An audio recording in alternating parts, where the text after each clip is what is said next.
तर आपण करंटे ठरू. देवेंद्र फडणवीसांचे बारामतीकरांना आवाहन, म्हणाले अजितदादांच्या स्मृती यज्ञात आहुती द्यायची. बारामती येथील सभेत मुख्यमंत्री देवेंद्र फडणवीसांनी अजित पवारांच्या आठवणींना उजाळा देत सुनेत्रा वहिनींना रेकॉर्ड ब्रेक मताने विजयी करण्याचं आवाहन बारामतीकरांना केलं आहे. बारामतीची आजची सांगता सभा म्हणजे अजितदादांच्या स्मृतीचा यज्ञ सुरू आहे. या यज्ञात आपली आहुती टाकली नाही तर मनात काहीतरी हुरहुर राहिली असती. यामुळेच दादांच्या स्मृतींना उजाळा देण्यासाठी आम्ही इथे आलोय. सुनेत्रा वहिनींना सर्वाधिक रेकॉर्ड ब्रेक मतांनी विजयी करत बारामतीकरांनी आपल्या मतांची आहुती या स्मृती यज्ञात द्यायची आहे. नाहीतर आपण करंटे ठरू, असं म्हणत देवेंद्र फडणवीसांनी भावनिक आणि तेवढंच जबाबदारीचं वक्तव्य केलं आहे. महाराष्ट्राच्या संस्कृतीक अनेक वेळा आपण पाहिलं आहे की आपला मोठा नेता गेल्यानंतर निवडणूक आपण बिनविरोध करतो.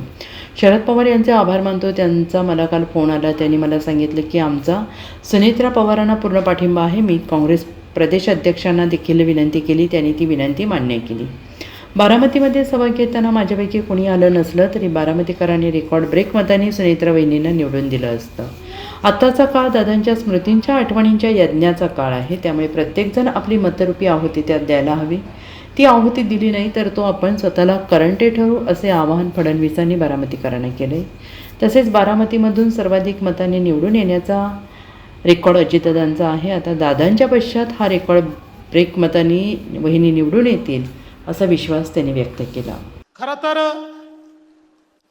या सभेकरता किंवा बारामतीमध्ये सभा घेण्याकरता माझ्यासहित या मंचावरचं कोणीही आलं नसतं तरी देखील तुम्ही रेकॉर्ड मतांनी वहिनींना निवडून दिलं असतं.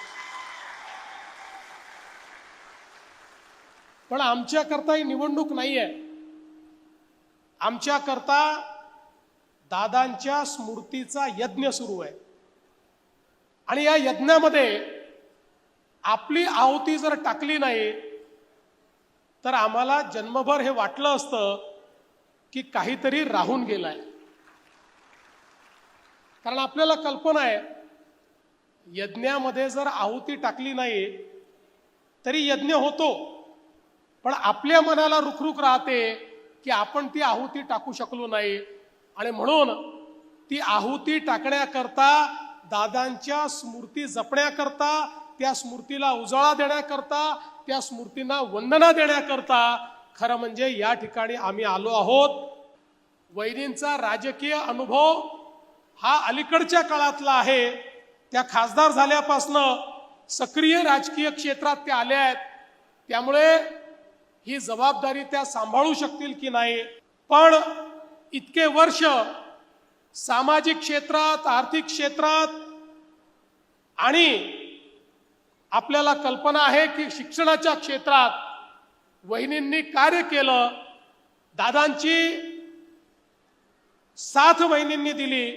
दादांच्या पाठीशी त्या उभ्या राहिल्या. त्यामुळे राजकारण देखील अतिशय जवळून त्यांनी बघितलं.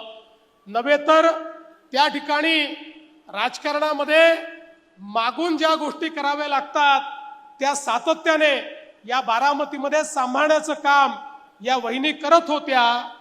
आणि मी तुम्हाला दाव्याने सांगतो, गेल्या 2-2.5 महिन्यांमध्ये ज्या प्रकारचं कार्य वहिनींचं मी बघितलं, मला देखील राजकारणामध्ये लोकप्रतिनिधी म्हणून 35 वर्ष झाली आहेत.